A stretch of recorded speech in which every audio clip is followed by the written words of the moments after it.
Hello, everyone. Welcome to Mira's Tech. Today, we're diving deep into a head-to-head battle between Filmora and CapCut. If you're wondering which one suits your editing needs, stay tuned. Whether you're a content creator, a YouTuber, or just someone who loves editing videos, choosing the right software is crucial. Today, we'll compare Filmora and CapCut feature by feature to help you decide. Filmora has a sleek and professional interface, perfect for desktop users. Drag and drop editing, easy timeline control, and advanced tools make it stand out. CapCut, on the other hand, is known for its minimalist, mobile-friendly design. It's easy to navigate and great for quick edits. If you want a professional workspace, Filmora is better.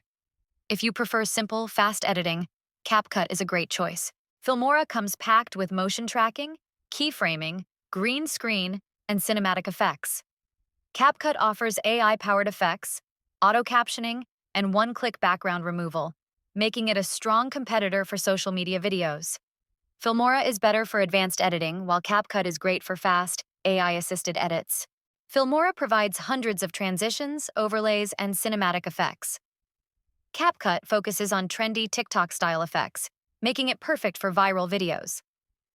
Filmora wins for professional-looking videos, while CapCut is ideal for social media trends.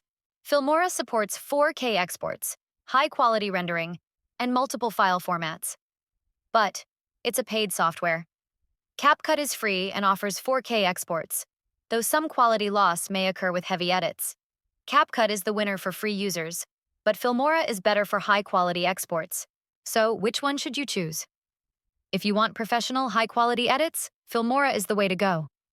If you prefer a free, AI-powered, and quick editing tool, CapCut is your best bet. Let us know in the comments which editor you prefer. Don't forget to like, subscribe, and hit the bell icon for more awesome content. Thanks for watching, and see you in the next video.